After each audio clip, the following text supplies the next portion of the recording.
What song is this? 6'7".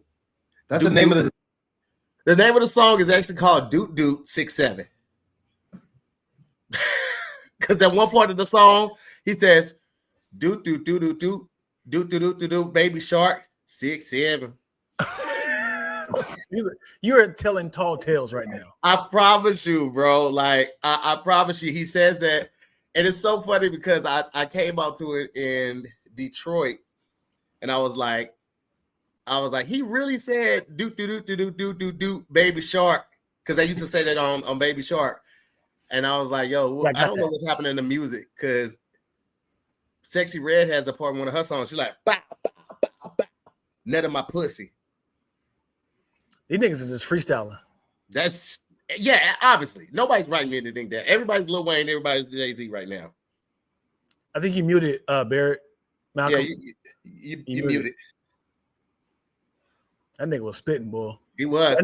He was spitting. Still can't hear you. Still can't hear you. Yeah. Still can't hear you.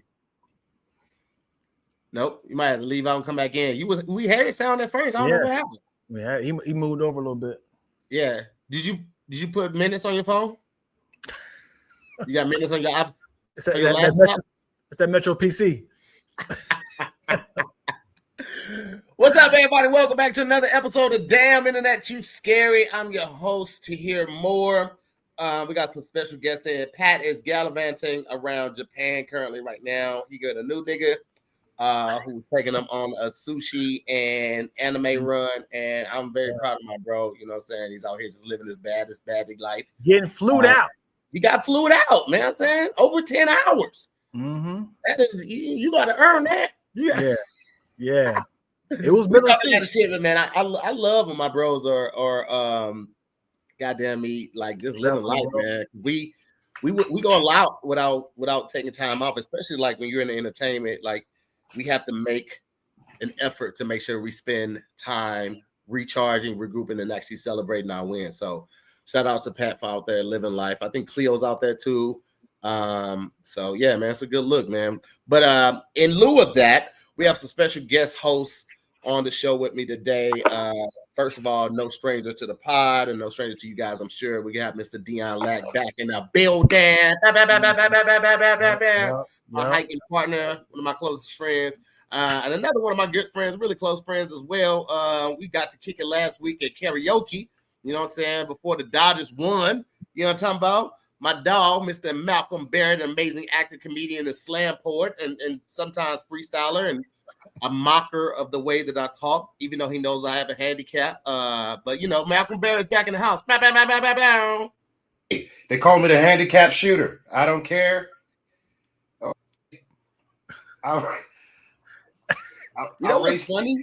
You just gave up on your own rebuttal. They call me no handicap shooter. I don't care. No, hey, let him know. I thought he was gonna say something, but he stutter stepped. So I did. I actually didn't say anything. He got you with a Euro. I'll track meet with a wheelchair kid. I don't care. Hey, why you got wheels? You're already cheating. Let me tell you something, man. We're 2 minutes in. 2 minutes in. Hell is gonna go up 100 degrees when Malcolm gets there. Put more coal in the fire. It's gonna be me and my friends. It's just gonna be me and my friends. 2 minutes. Do y'all think that y'all can do hell if all your friends are there? Oh yeah, it'd be like a cookout. No pun intended. I'm like, I knew your ass was here. I knew you was gonna be here. You said you was gonna come late. You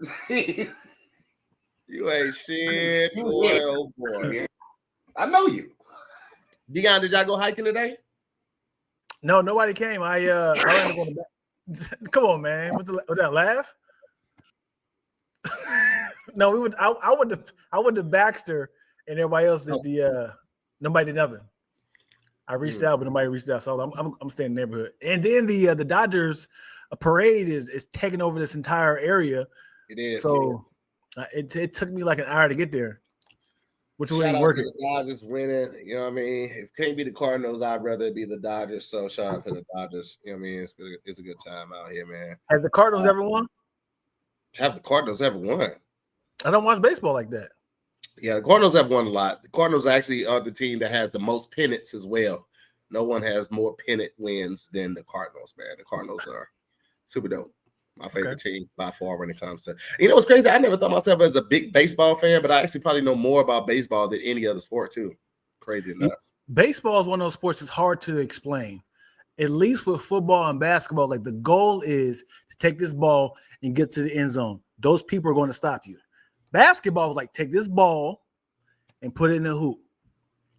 Baseball is like, you got, they have to send you a ball and you're supposed to hit it. So what is the goal for baseball? Well, the goal in baseball is to get a hit and advance as many bases as possible on your way home. But you're already at home. Well, yeah, you have to do a rotation. So you're trying to get a full rotation in, right? Yeah. What's difficult is the rules, like exactly how the Dodgers run. Like when that wedge, I think it's a dead ball. If a ball is wedged between the mats and it's unable to be played, then that counts as a double. So it's kind of difficult. You're right. The rules are very difficult, but they're not that difficult. Fuck the difficult. Explain to somebody who just arrived to America or to Earth and tell them what baseball is. What's the objective of baseball? The objective of baseball is to get as many runs as possible. You get runs by running around the bases. You get to run around the bases when you get a hit. There's a single, a double, a triple, and a home run. Home run is when you get all the way home. Everybody on the field is trying to stop you from getting to the next base. So if they catch the ball and tag you with it and or end up at the base before you, you are out. Shout out to But here's the thing. So you then you have to go into explaining the hits, because you can hit at something that it could be a foul ball. You can hit at something that could be a bunt. You can hit at something and it's a foul, and if it's caught by the pitcher or the back catcher, it could be an out. It could be a double. It is very difficult. But again, I want to pause right here and say, fuck the difficulty explaining. They play 162 games a year. Crazy. That is insane, bro. With no time. Each game don't have time. It just innings. It just goes. It's insane. And well, I mean, so we were talking about baseball this weekend when we were on the road, and outside of the pitcher and the back catcher, and maybe the first and second baseman, everybody else is kind of chilling. Like the third baseman, that motherfucker can go a couple innings without even touching the ball, like with any type of action. And you talk about the people in the outfield, oh man, they might go a whole game without touching the ball once. So when you think about it like that, and they sometimes have games back to back to back. They'll have 4 games back to back, no days off, just standing out there in the outfield eating sunflower seeds or spitting tobacco. Yeah. Shout out to the pitchers, man. Them arms, boy. That shoulder getting put in work. Yeah, it is. I don't know why they be having celebrities throw out the first ball. Pitching is not something you could just easily do. You need to have the celebrities just try to catch the ball and somebody toss it underhand. Because every celebrity looks dumb when they be trying to throw that first pitch of the game. Yeah, it just lands right on their foot. Oh shit! Let me bowl it to the pitch to the catcher. And it's the only sport that you only can score on defense. You don't have the ball. So you're scoring on defense. Who is this? What sport? Baseball. You don't have the ball first. In order to score, you're pretty much like, get that out of here. It's pretty much like, because the pitcher, that's offense. They're throwing the ball, trying to get it past you to get it to their player. You're counting the pitcher. You're counting the pitcher as being offense. They have the ball. I never thought of it like that. I guess you're not wrong, but I guess because it's the wrong way to think about it. But I understand. Explain offense. Who has the ball? Right? Offense isn't who has the ball; it's who has the ability to score. But do the batter ever touch the ball? Does the batter touch the ball? No. Yet he scores. So you're pretty much a hater. You're rejecting them from having fun. You're rejecting them having fun. Like, hey, we're playing catch. Like, man, fuck this. You ain't having fun around me. It's like, hey, dad, let's play some ball. Like, no, fuck that. It does. It does feel like someone interrupting you playing catch with your father. How was y'all weekend, man? What the fuck y'all was doing, man? Tell me about it. Very chill, man. I can't think. I didn't do anything for Halloween. Yeah, it was a weird Halloween. I feel like a lot of my friends didn't do much on this Halloween. Yeah, I went to my homegirl. I really don't dress up for Halloween unless I'm dating someone who makes me. And so I'm in a relationship, so I dressed up. Yeah. Like, so I broke up with her on the 30th. I broke up on the 30th. Just so I ain't got to mess with that dressing up shit. Now we're back together. Yeah. I was like, look, we got to go on a hiatus. Just for one day. I know what you did last time. We ain't playing this shit again, Malcolm. We ain't playing this shit. We gotta go on a break. I don't feel like dressing up. I saw what you got in the Amazon cart. I'm not dressing like not the cart. You know what it is? I think it's because I'm an actor. I don't want to dress up. It feels like dressing up. I don't want to dress up on my day off. You know what I mean? Yeah. It's the same reason I don't role play. Yeah. Do you know what I mean? It's like I already do characters. I don't want to do characters while I'm fucking. I feel like I'm working at home. Yeah, but what if she wants to role play with a character that you never played on screen before? I would hope so. I don't think I'm role playing as niggas I've played on television. Yeah. Like, what if she came to you like, absolutely I horrible. want you to be a marketing exec for a superhero team that has problems with the law and legalities and just plain goodness. When you do that, you like, bitch, you want me to play my character from The Boys? Yeah. I didn't even know. I didn't even know. Ironically, I do have the cue card that you had when you had on display. It'd be better if she asked me to play like my first Law and Order gig. Be like, hey, can you play Dion? You know, the kid, he's kind of lost. They think he's the murderer, but he's not. Do that guy. What is? I mean, assuming everybody has role play here, but what's the craziest role play that you've ever did with a partner? Craziest. What's that crazy? Was more like we shouldn't be doing this. Okay, you know what, Dion? You stop. Let me just stop you right there because you don't. No, we're in different relationships. Stop. We're in relationships. What? Okay. What's wrong with that? No. I just never know. Dion, I've been on your show. No, I just never know what you're gonna play.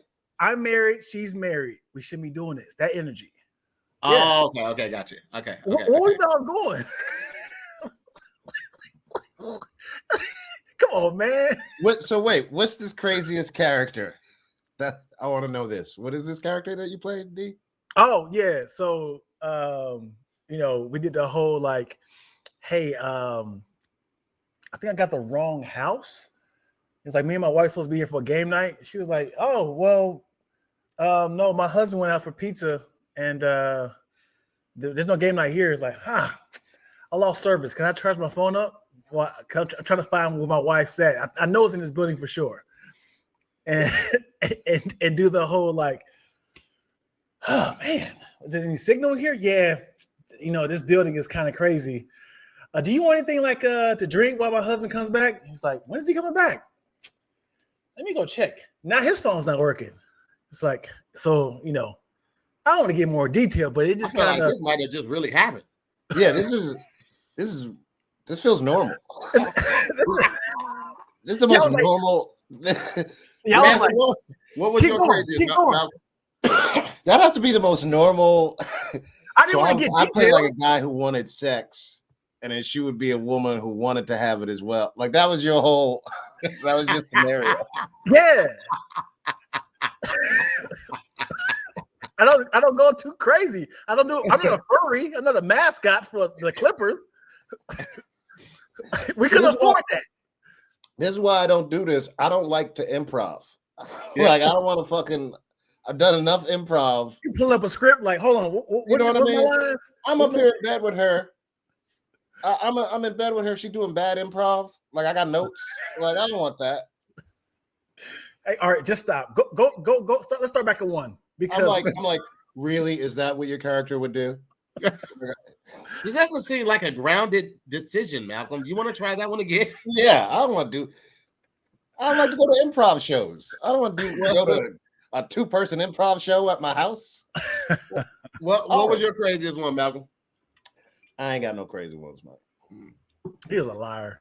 I don't, because I don't participate. I'm such a reluctant participant. They'll be like, she'll be like, you're a teacher and I'm a bad little girl. I'll be like, all right, how are you doing? She's like, I'm like, take your clothes off. That's fine. Take your clothes off. Hurry up. I already got the blue chew in me. Come on. Yeah. Take your clothes off, student bitch. Like, what about doing? I feel like the weirdest one I did was when I was the girl and she was the woman. I mean, man. So that was you and Pat? Hilarious. Hilarious. I ain't never seen y'all switch roles like that. Hilarious. I did it for Halloween. All right, we got some questions that we're gonna just jump into. Good segue. Okay, we're gonna just jump into this first one right here. Yes. If you bent your elbows, if your elbows bent the other way, what everyday task would suddenly become impossible? No, you can still jerk off, I guess. Yeah, I mean, yeah, it would just be a little awkward. I mean, if it went this way, that's my go-to. Yeah, my shoulder would be in the way a lot. I feel like I don't like this feeling right here because the shoulder would be. You know what probably be hard is that Donald Glover dance, that This Is America dance, that Africa dance. Yeah. Yeah, you definitely ain't washing your back because you couldn't do that. I can barely wash my back now. You know what? I did this on stage a couple weeks ago. I was like, yo, this whole hysteria about white people not washing their legs is going crazy right now. It's a good thing that they didn't ask when the last time everybody washed their back, because everybody would be in hot water, nigga. Because let me tell you something. Unless I'm taking a shower with somebody, which I never do, that back ain't getting washed, baby. The best you can hope for is getting wet, but that back ain't getting. I ain't got one of those little scrubber things. I know women who keep the little cloth and they do it like this, or they got the scrubber thing. I'm not doing that. Okay, I barely even be on that back. But I thought you had that pine tree in your shower. You need a bare necessity. Be like this. Is this the bare necessities? The nerve of a nigga sitting in a rainforest to call you. I changed the color. Now you're on fire. Now you're in the evil rainforest. Thank you. I'm on fire. Appreciate it. Okay, let me grab another question real quick. Hold on. Would you rather know all the world's secrets but never be believed, or know nothing and always be trusted? That second one is kind of like me anyway. Know all the world's secrets, but what? But no one ever believes you, or know nothing and people always believe you. I guess the second one. I feel like I know shit now and it don't matter. It's your delivery. Yeah. Like you ever go on Instagram or social media, you be like, statistics show this. They be like, I don't care, fucking immigrants. Mm-hmm. You're like, yo, all right, you know what's crazy is the fact that this show is called Damn Internet You Scared, and Hippie kind of touched on this while she was trying to find stories for this episode. It's getting so difficult to know what's true and what isn't. Like, we're gonna have to start pulling all of our stories strictly from CNN, because it's with Sora and all these other different apps, it's difficult to see and fact check everything. Because once people start retweeting stuff and reposting stuff, then all the websites that you would go to fact check it, they're getting flooded by all these fake stories. So it's like, bro, what's real, what ain't? Yeah. One of my videos went viral for all the wrong reasons. I thought I was being silly, and they told me we should ban Nestle because it was a bunch of white Kit Kats.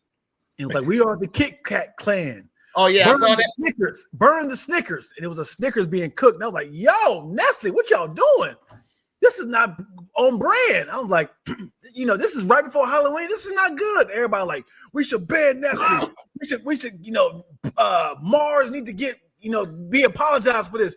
I was like, I was joking. Obviously, this says, you see the Sorrow popping up there. I was like, how did y'all not see this?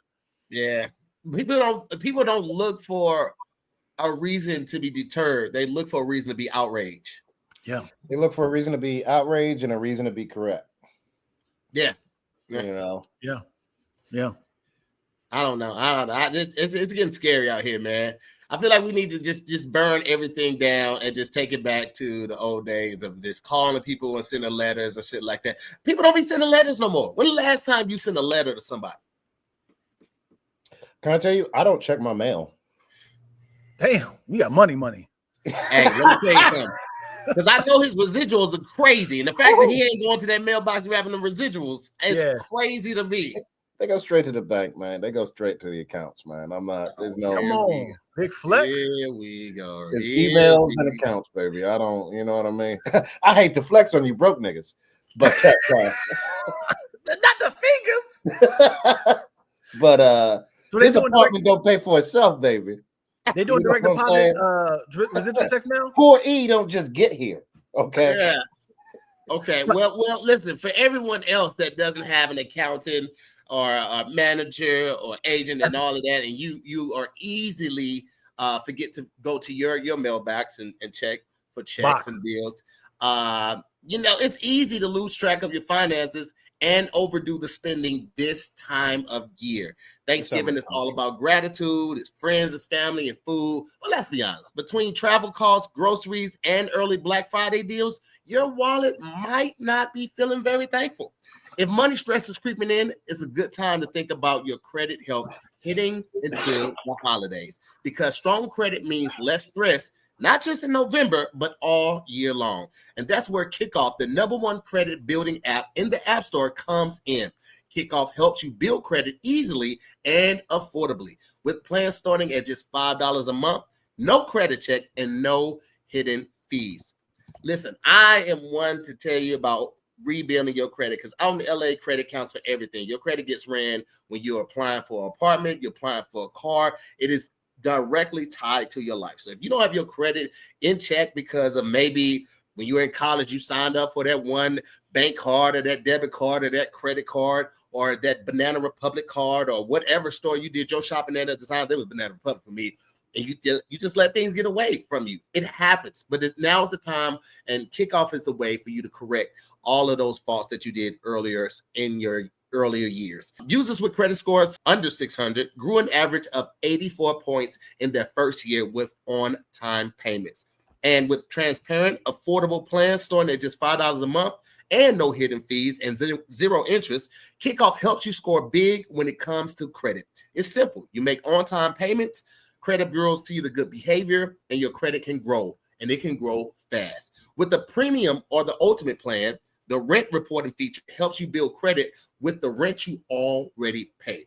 Plus, only positive on-time rent payments get reported to help boost your credit. So, start building your credit immediately for only $1 on your first month. Set up auto pay so you never have to worry about missing a payment, because again, all of the good credit reporting happens with on-time payments. You can sign up in minutes from your phone, no credit check, no hidden fees, and no interest. With over 1 million users and hundreds of thousands of positive reviews, there's a reason why Kikoff is the #1 credit builder on the App Store. Start building your credit with Kikoff today. Get your first month for as little as $1. That's 80% off the normal price when you go to Get Kikoff. That's KIKOFF.com/DIYS today. That's Kikoff without the C. Get KIKOFF.com/DIYS. All right. I don't want to hear shit from y'all, okay? Malcolm, I don't want to hear shit. I already saw in the comments someone was like, yo, can we get a Tahir impression at some point? I just want to throw it out. I don't want to hear shit from you, okay? I am not a one-trick pony. I am not here just to give Tahir impressions. To be honest, I really don't know how to do it. I don't work on it at home or nothing. I just bibble babble till something come out. That would be a good Halloween costume. That would be a good Halloween costume if you dressed up as somebody. Put like some Reese cup paper on your side tooth. It's Reese's. Why do y'all say Reese's? It's Reese's cup, guys. It's a Reese cup, right? Reese's. Oh, but see, now I relate to you because I could tell you didn't grow up with no money if you said Reese's. Like, It's not Reese cup? no, Reese's. Reese's. No, nigga. It's not Zora's. It's not Joe Budden's. It's not White Castle's. Yeah. Even though I know it's not White Castle's, I'm still going to always say White Castle's. Even after working there for years, I'm going to mispronounce that one on purpose. If you don't like me, fight me. I said what I said. J.C. Penney's. You say what? J.C. Penney's. Oh. We always put the F on J.C. Penney. Where did that come from? Yeah. Nobody ever said J.C. Penney's right. Let me ask you this: what basketball team don't have an S on their team? Jazz. That's one. Good job.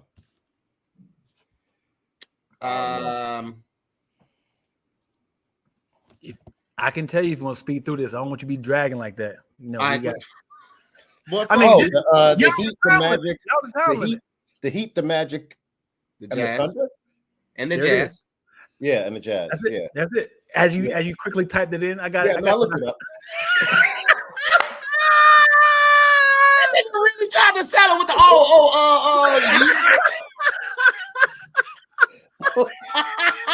I went hard into the face. But the nigga say, I don't want to be on work. I don't want to act right now. You dirty dog, you. Yeah. You really tried to sell it with the Yeah. I'm like, yeah. And the Thunder? Look, I saw. Look, because first you like this, and then I asked you like this. You went forward, he used both of his hands, and then all of a sudden he said, "It's quiet." You just saw this. Hey, swiping. Hey, that boy ain't shit, man. That boy ain't shit. Acting his ass off. He said, "I've had this before. Someone asked me this before."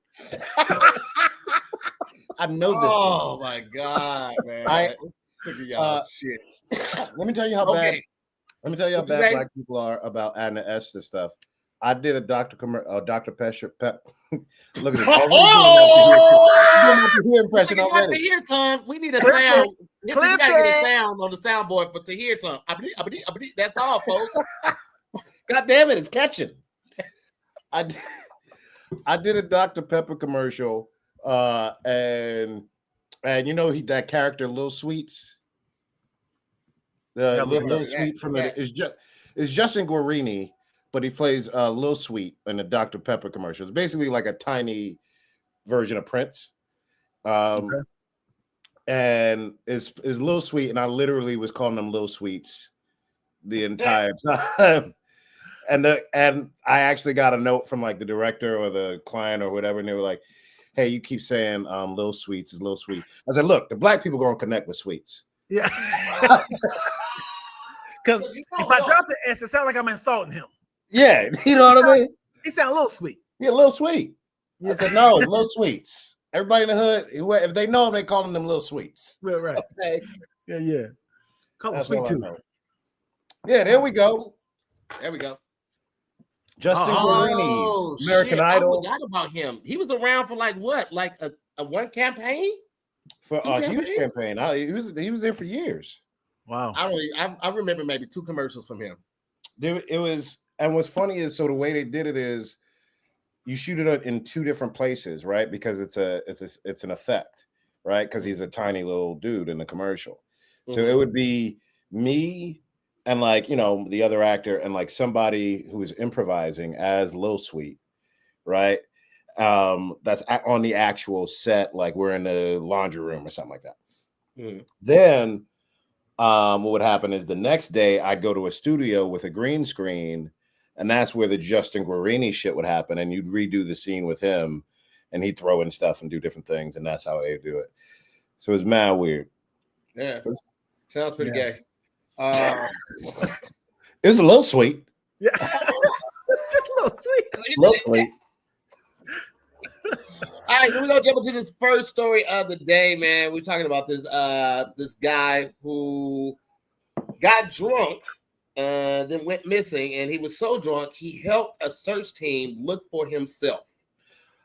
This is something I feel like Malcolm would do, but let's just dive into it. A missing drunk man spent several hours helping a search party look for himself in Turkey. A missing man unwittingly helped search for himself.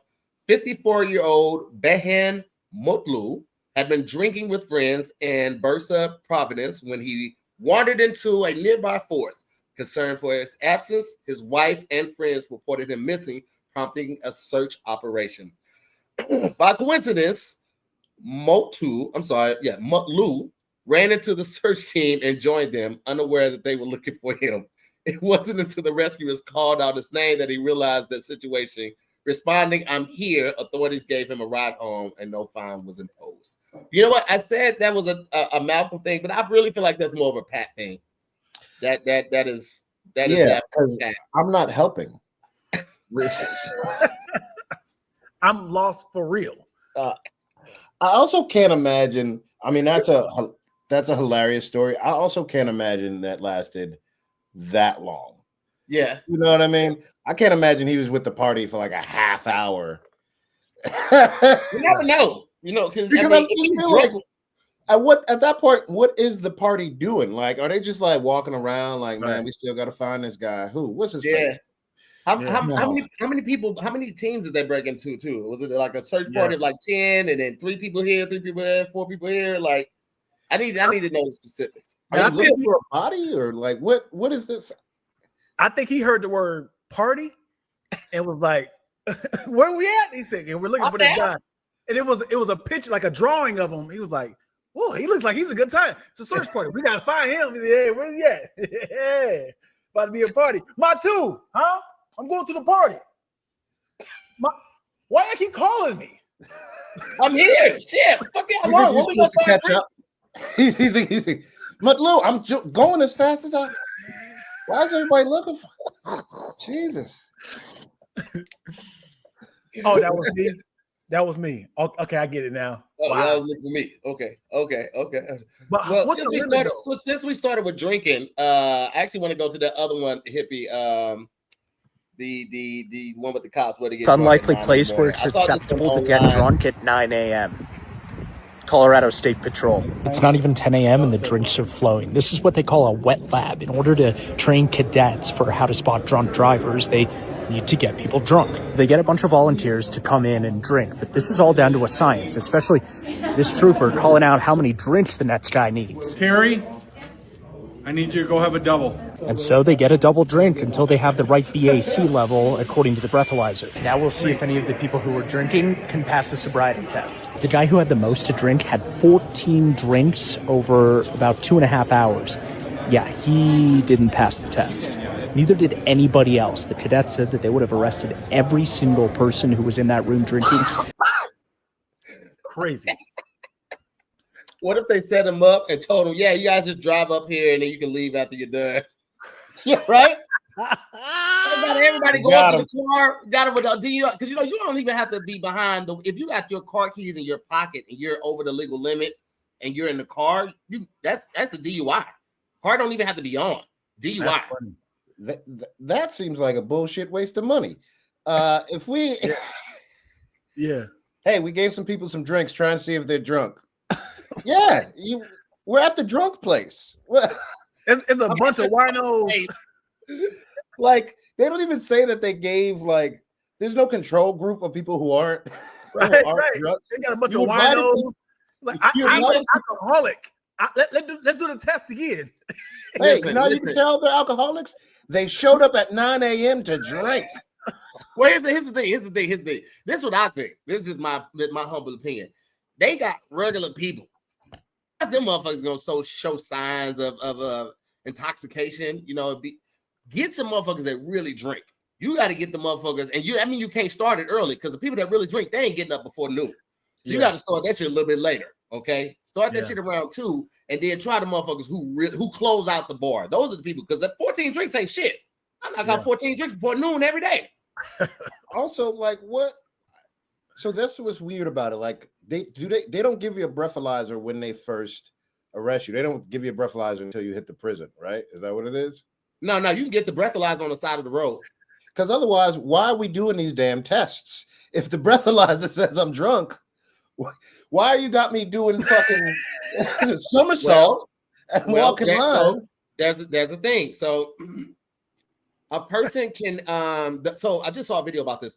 The breathalyzer machine cannot differentiate between like alcohol and it was something else. It was either pickled something or like this mouthwash or something like this that has like alcohol in it. The breathalyzer can't differentiate between the two. So in a case where somebody might be over the blood limit legally on a breathalyzer, but they still could commit the field sobriety test, then they have to figure out like how fucked up this person is. And so they look for those telltale signs during that wet lab, like, you know, how much a person is slurring, how dilated their pupils are, their talking pattern.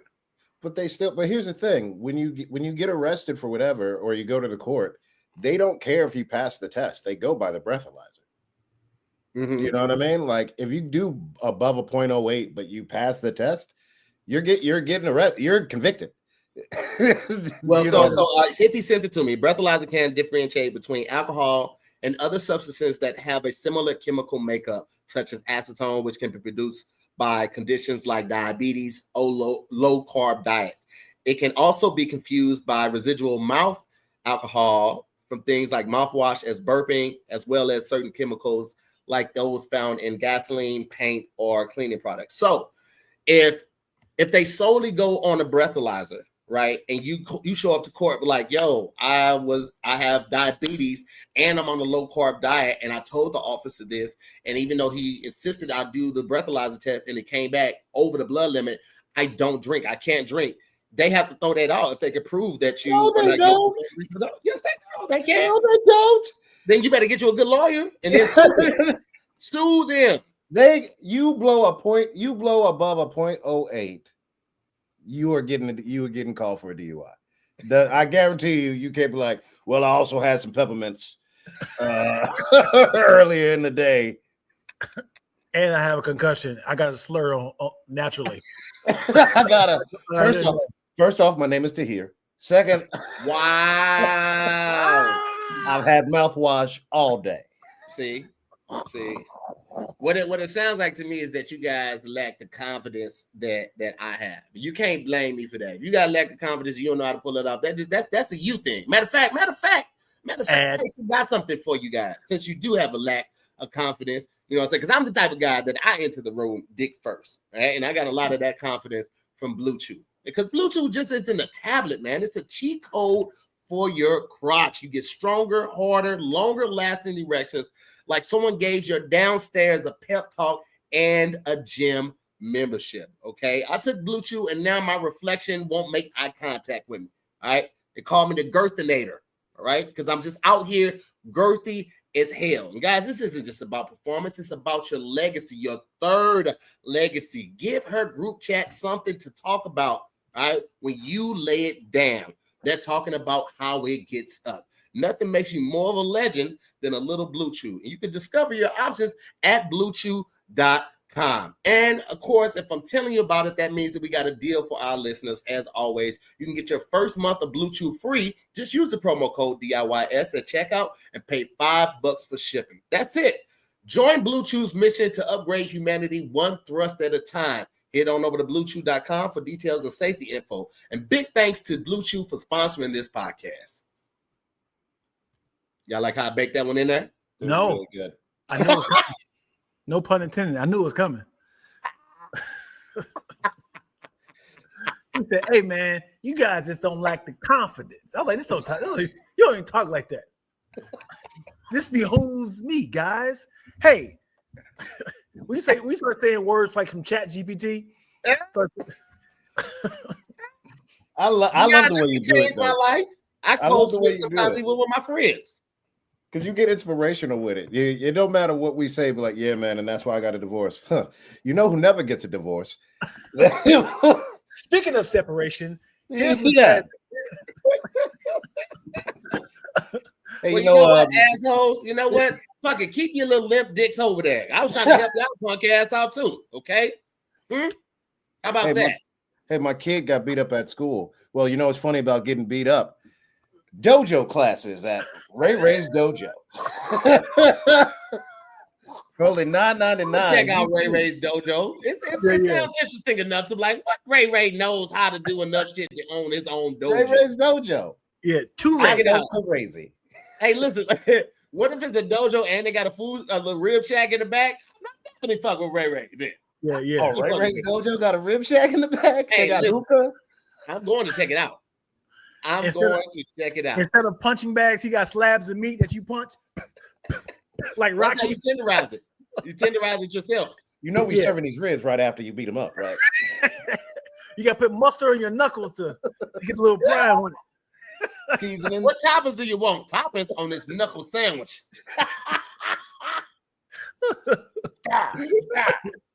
Rising up. Hey man, I don't know when it got so popular to have these, little foo-foo ass, expensive ass dogs. I didn't even realize dogs were that expensive. Like I'm growing up in the hood, somebody be selling pit bull puppies for like $75 to $200 and shit like that. But it's crazy the prices of some of these dogs, like full bred Frenchies and bulldogs. Man, this shit is crazy. But by far, the most expensive dog I've ever heard of was this dog that we're about to do the story of right now. This dog sold for $5.7 million. And the previous record for the most expensive dog was $1.95 million. So this world's most expensive dog was sold for $5.7 million, costing more than a Rolls Royce Phantom. Indian businessman Satish has reportedly acquired the world's most expensive dog, a rare wolf dog hybrid named Ketabam Okami, for a staggering $5.7 million. Bred from a Caucasian Shepherd and a wolf, Okami blends wild lineage with imposing size and stature, making it one of the most unique and powerful canines ever sold.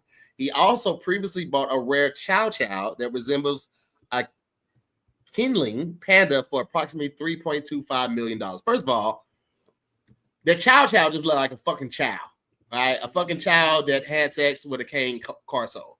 That's what that looked. And this $5.7 million, that shit looked like a mutt. It looks like a mutt. That's a Twilight wolf. That's Team Jacob. That's why.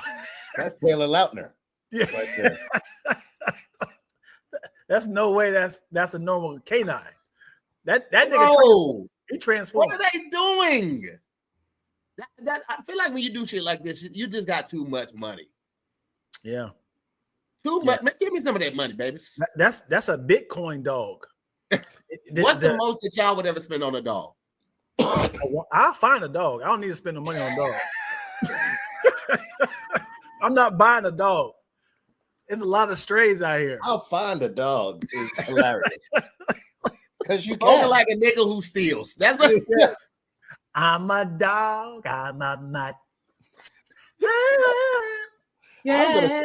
Hey, shout out to Leon Thomas, because that man has been on an amazing run musically for the last couple of years. He's and I honestly feel like he's what the game's been missing. That motherfucker is beyond talented. So shout out to him, man. We're gonna get him on the podcast some way, somehow.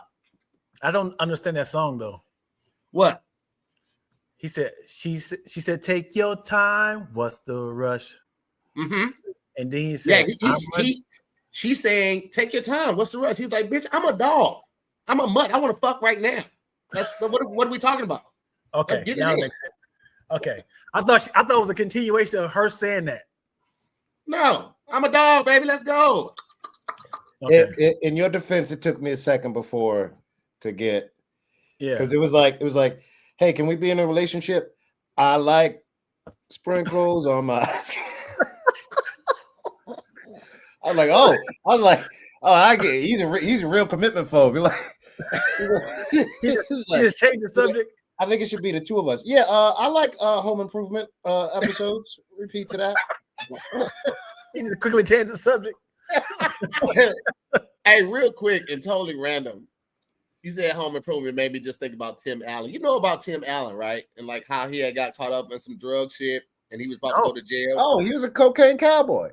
Cocaine cowboy got caught up on some drug shit, was about to go to jail for a really long time, and then this nigga snitched on everybody. Snitched on everybody to the point they was like, God damn, we need to know these niggas exist. You know what? Go get out of here. He good. He was like, it's time. Kid. Tim the Two-Man Taylor. Yes. He said, I'm Tim the Tailman Taylor. I'm Tim the Tail. Everything. Hold on. So can I watch this documentary somehow? You can read about it, just Google it. But I don't know if there's a documentary about it. Somebody should, because white people be snitching and fucking up other people's lives after they then done some wild ass shit themselves, bro.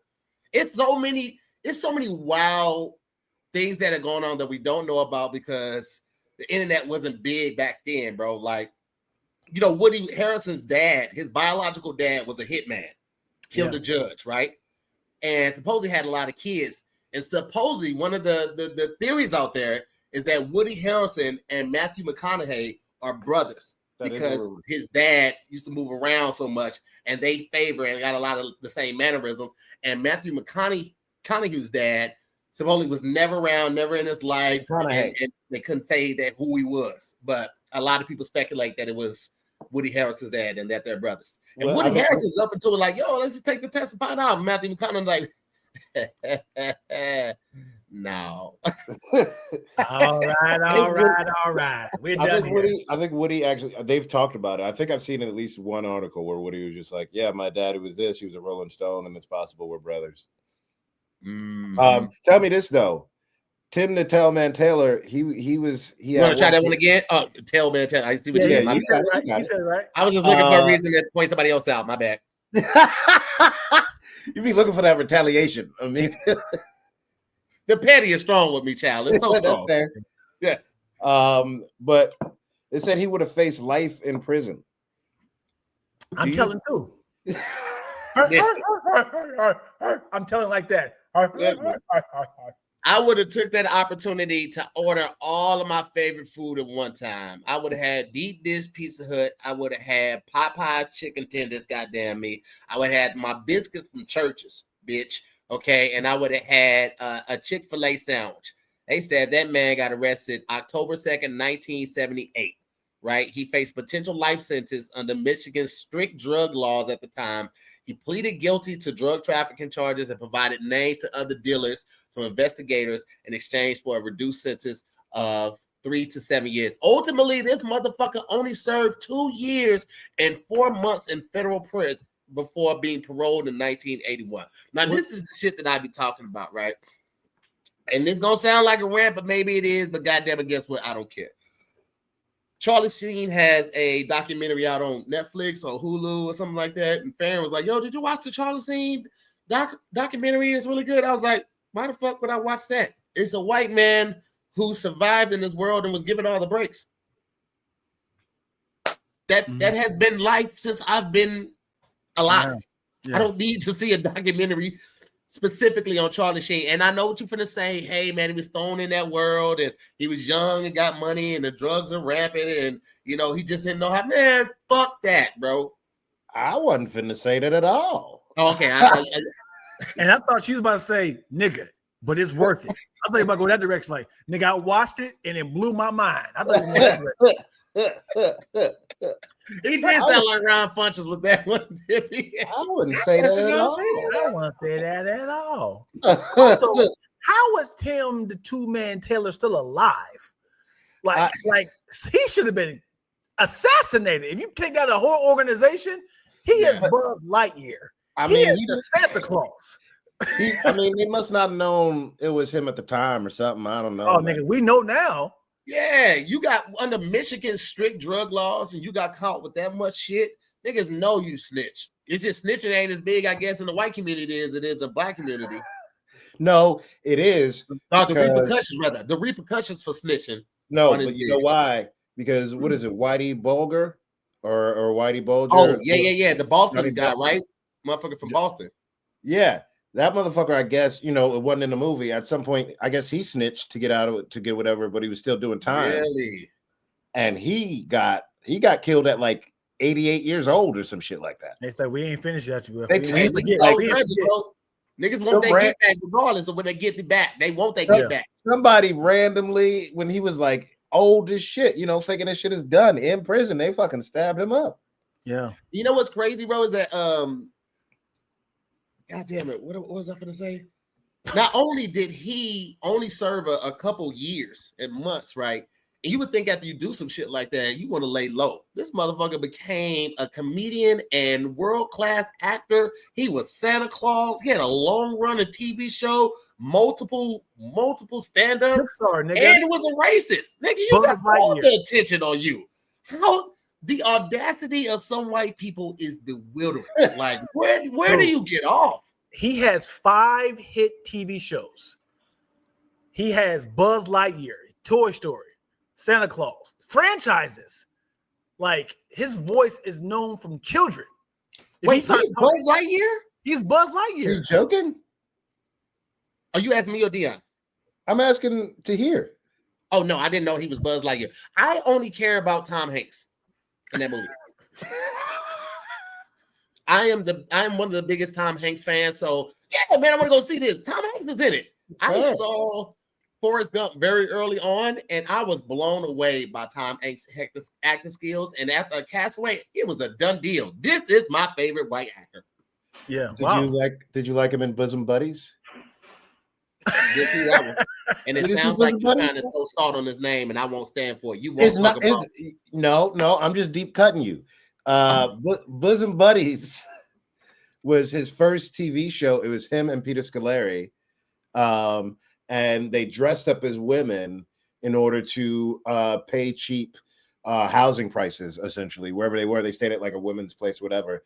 So it was like they'd have these female personalities that they would do. It was like a big show. It was big. I watched it as a kid. Yeah, I did not see that. I didn't even know that was the thing. So now I got to go back and look. I got to look into it. Yeah, Bosom Buddies. I was sold on Big. Oh, yeah, Big too. Big, obviously. Yeah, when I got older though, I had complications with Big because I was like, yeah, he looks like an adult, but he's really like 12, and this woman's putting his pussy on him. This is kind of this grown woman putting that grown pussy on that 13-year-old boy. I was just like, I don't know how I feel about this, man. I'm kind of conflicted. Hey, I got you even worse. You ever seen Blank Check? Yes. When that grown woman kissed, this is not even about the acting. This is a grown woman kissing a boy. Yeah. Like at least with Tom Hanks, they're both adults. They used to love doing that stuff. There's some old clip of a Clint Eastwood movie. Yes, I just saw this. Yeah, I think it just went viral maybe on Instagram or something like that, where he's like, how old are you? She was like 12 or something like. And he's like old enough to get kissed or something like that. And then he kisses her. Yes. I was like, what does this mean? I was like, the writer and director was like, yes. We cooking with this one. Y'all cool with this? We cooking with this. I'm like, what? I'm like, how much of the movie do I need to see? Movies back in the 80s and the 70s were wild, bro. There are no rules. Put the trailer on. That's one rule. Right. I'm like, how much of this movie do I have to see to justify this kissing scene between Clint and also, how do you sell it to the parent? It's like, all right, so we're gonna have this 36-year-old man kissing your 13-year-old child. Well, like, we can't just it's Clint Eastwood. Oh, okay, well, cinema. Dirty Harry. Whoa. Wait a second. No, I heard him. Just wait a second. Clint Eastwood? Not Westwood, Eastwood. Oh, okay, yeah, put her on up in there. Put tongue in there too. Yeah. Hey, man. Hey, lock these niggas up, man. Gotta go back and lock these niggas up, man. Come on, man. That's insane, bro. Lock these niggas up, man. I'm sick of it, man. These niggas are sick. That's why they call him Dirty Harry. It's diabolical. Speaking of, real quick, all right, because we are getting to that time of the episode, but also that time of the year where the days are getting shorter. Okay. And just financially, this year has been hard for a lot of people. So I want to let you know that this episode is sponsored by BetterHelp. With the days getting shorter, the end of the year coming, finances being tight, everybody's going through something. Some people are moved away from their home states. They can't get home to see their family during the holidays.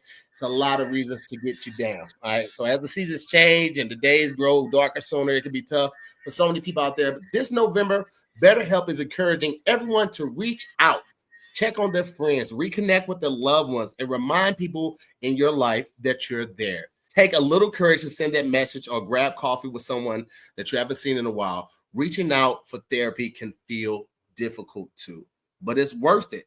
And it is almost always leaving people wondering, why didn't I do this sooner? I know I felt that way from the jump. After my first couple of weeks of therapy with the therapist that I finally decided I was going to stay with, I was so disappointed in myself that I had let the taboo shadow of Black men in therapy, or just men in therapy in general, dictate my actions and limit me from getting into therapy so much sooner. So many things that I maybe could have avoided, so many arguments and disputes I could have worked out faster, but because I was just a victim of that environment and didn't buy into it or bought into the stigma of Black men going to therapy, I really brought a lot of that on myself. All right. So I want to encourage everybody, especially the fellas. All right. I'm always going to be going in on the fellas because I know we deal with this the most. We're not supposed to cry. We're not supposed to be hurt. We're not supposed to show emotion. That's just ridiculous. We're human. Okay. It is okay to be down. It is okay to be mad. It is okay to be sad. The true power is in finding out what is causing these emotions, what's causing this trauma. If it's something that you're currently dealing with, or something that was originated in your childhood, whatever it is, get in with a licensed professional and finding it out and working it out. BetterHelp therapists work according to a strict code of conduct and are fully licensed in the U.S. BetterHelp does the initial matching work for you so you can focus on your therapy goals. A short questionnaire helps identify your needs and your preferences, and their 12 years of experience and industry-leading match fulfillment rate means that typically they get it right the first time. However, if you aren't happy with your match, you can switch to a different therapist at any time from your tailored recommendations. With over 30,000 therapists, BetterHelp is one of the world's largest online therapy platforms, having served over 5 million people globally, and it works. With an average rating of 4.9 out of 5 for a live session based over 1.7 million client reviews. Listen, guys, those numbers don't lie. So this month, don't wait to reach out. Whether you're checking in on a friend or reaching out to your therapist for yourself, BetterHelp makes it easy to take that first step. Our listeners get 10% off the first month at BetterHelp.com/DIYS. That's BetterHelp, HELP.com/DIYS. We definitely thank BetterHelp for sponsoring this podcast. We thank you guys for checking it out and listening. Oh, Malcolm just dipped. Maybe Malcolm went to go sign up right now. That's what I'm talking about. I got powerful words, man. Getting the people going. I don't even know what that means. What? No one knows what it means. Man. It just gets the people going.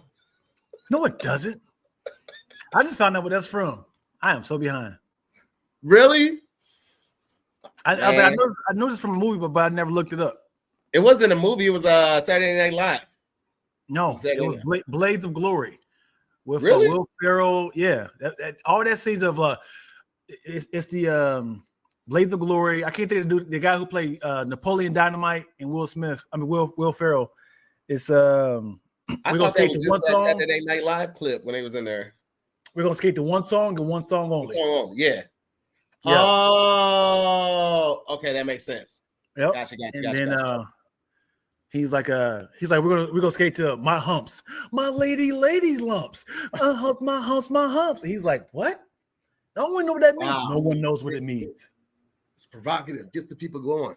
I thought first of all, it's a lot of clips from Saturday Night Live that I can't find that aren't readily available. They're so funny. When Will Ferrell was he's in the sandwich shop, and it was him and what's the one that can't keep a laughing? He's always laughing.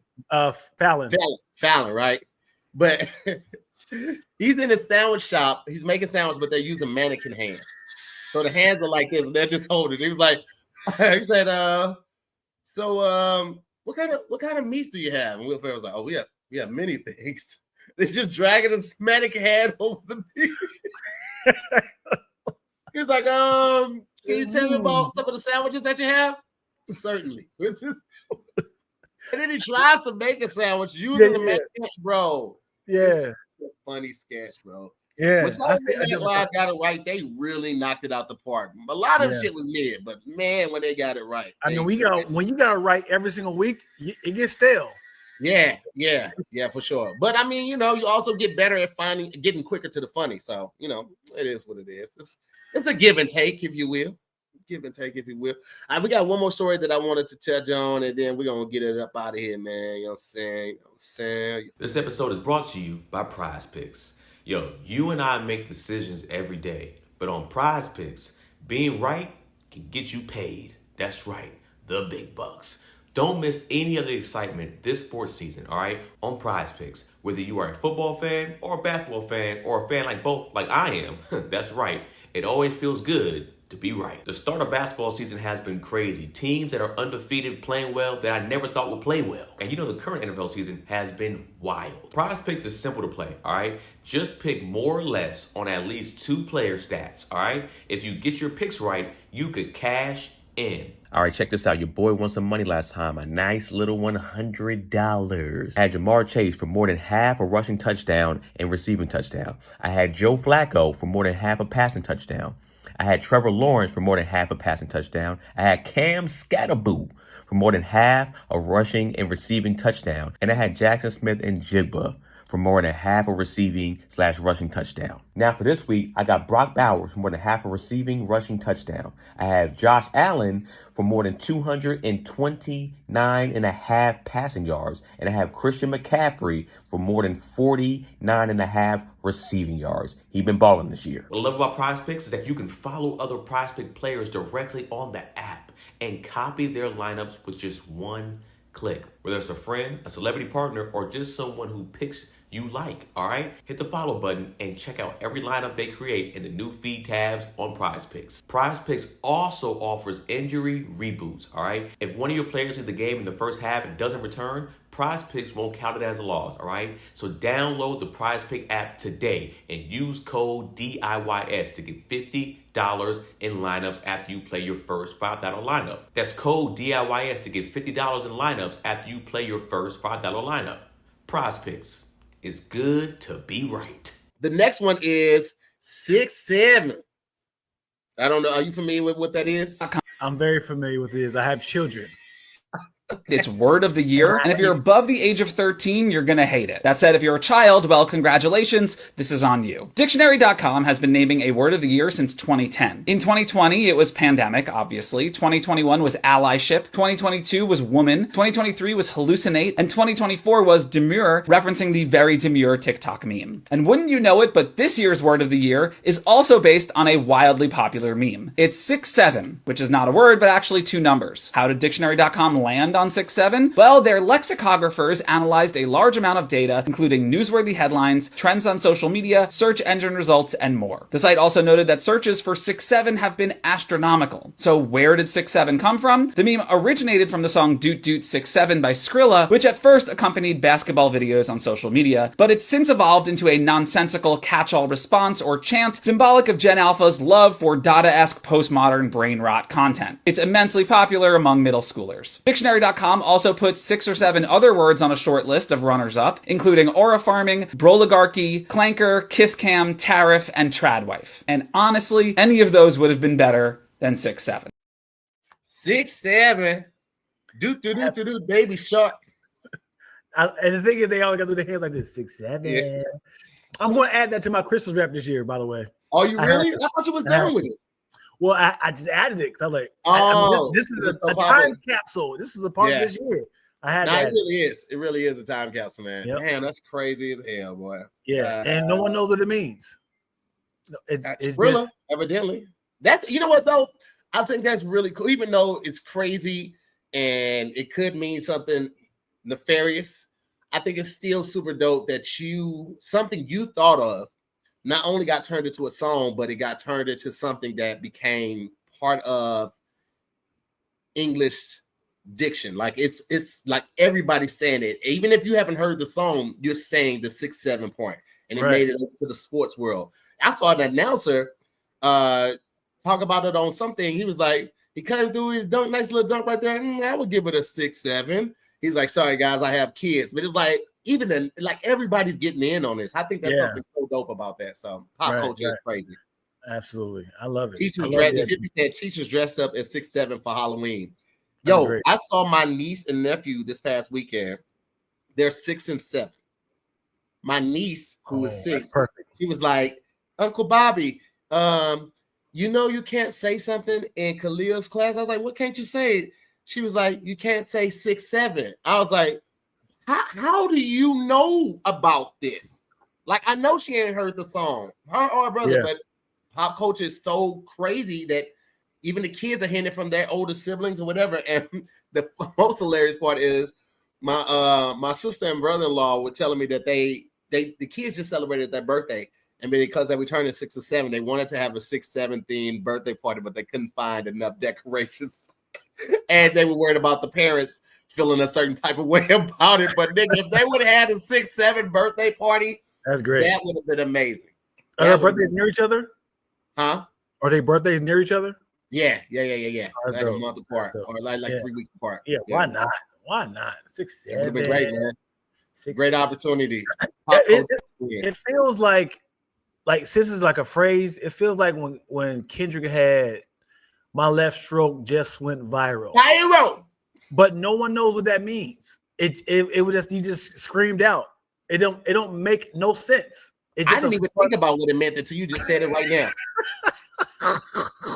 It don't make sense. I didn't think about it. Like, is it like him like with the left or left stroke or the swim or slapping somebody? Maybe it was the slap. No, Will Smith slapped with his right though. But that was way before. Though. Yeah. So it's like never even thought about it. Bro. Is great for just having like rubbish coming out of his mouth, like a bing bop boom, bing bing bop bam. And you know what? He's such an anomaly to me because he's such a well-pronounced, conscious rapper, but he is so authenticated from his hood values and his upbringing. He's the perfect balance of it. Because I'm be honest with you, this last album, I feel like I wasn't West Coast enough for it, my G. I was like, I can't really. I don't know what these niggas are saying. I felt white listening to this. I was like, what are they talking about? The beats are all over the place. Yeah, that album was for the West Coast. It is very, very sonically appropriate for that. He's really great. He's really great at finding phrases that sticks in your head. Remember that whole thing like, bitch, you ugly as fuck. You out of pocket. I remember he said it all the time. He said like, bitch. It's like, you just randomly get it out. Let's go. I'm gonna be thinking about that all day. I have no idea what it means. None. All right, well, man, it's about time for us to slide up out of here, man. But before we do, I don't know. I think Malcolm had to dip out a little early. He had something, a call or a Zoom or something like that. I'm gonna try to just get that ad in later, Hippie, because when we were talking about the Dodgers, maybe we could slide it in there. But Dion, I know you always got something coming up. I know you got another Zodiac comedy show coming up. You want to let the people know where they can check it out and get tickets and all of that, my doc? Yeah, for sure. Go on Eventbrite. Scorpio, my B-Day comedy show is every single month. This Friday, November 7th, we are throwing another one. We have a fire group of comedians. Everybody on the show are Scorpios. I can't think of them off the top of my head. But it's always a good time. It's a celebration of all Scorpios. We got free cupcakes, free wine, free parking. Next month will be Capricorn.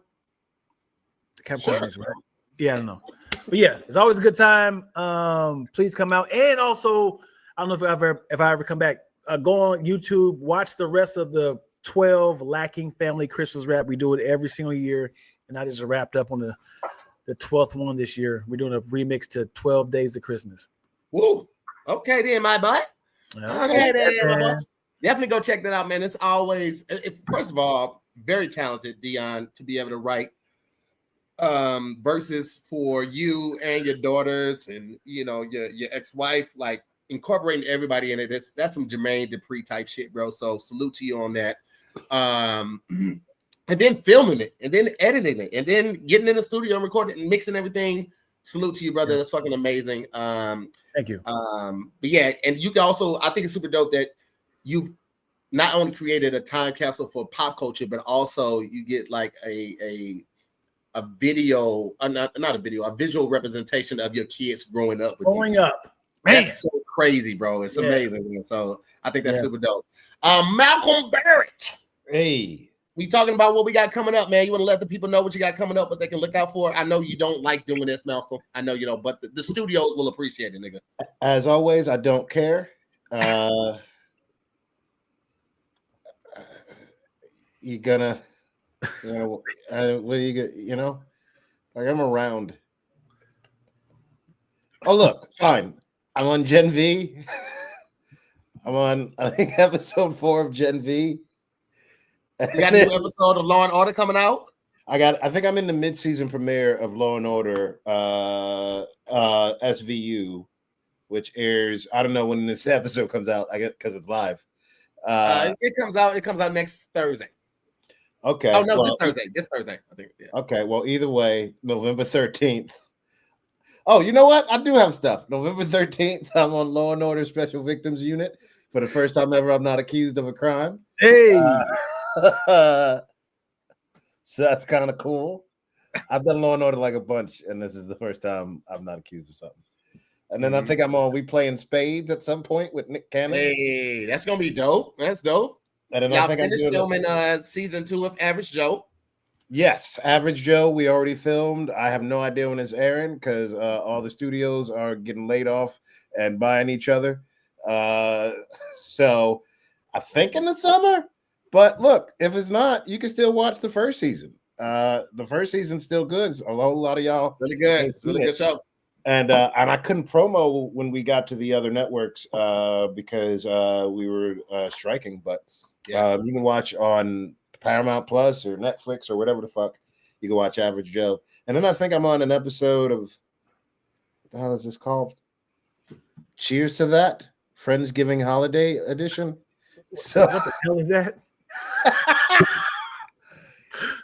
You know what? I think you were right in not wanting to do it. I think we're just gonna skip right on over you, man. Cheers to that. Well, yeah, for coming on out. I appreciate you just being here. You know, Black man, all right, I appreciate your presence.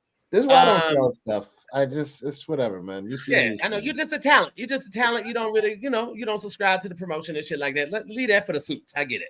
He did like a community service on tour with the Ball Brothers. We're doing DC this upcoming weekend. On what is that? 6th, I think. 7th. We have DC. The 8th, we have Charlotte. Then the following weekend, I'm going to be in Sacramento 4 shows on the 14th and 15th. And then the 16th, I'm going to be in Little Rock, Arkansas at the Looney Bin. And then the 3rd weekend of November, we will be in Oakland on Saturday and LA on Sunday. And that will be the closing out of the Ball Brothers tour. I got more dates coming up. The 4th and 5th, I will be in Plano and Fort Worth, respectively. Malcolm has a new shirt. He is a bad motherfucker. It's a quote from my mom. Are you selling that as a shirt now? No, I'm just wearing it. Anyway, shouts out to Pat, man. Can't wait to have him back because he's out overseas having a great time. Looking forward to getting him back and hearing all the crazy stories. Also, The Hospital is currently on Hulu as well. We just found out this weekend. So make sure you check that out. Run those numbers up. We'll appreciate it. And we'll see you next week on another episode of Damn Internet. You scary. You scary. Yeah, you scary. 6, 7.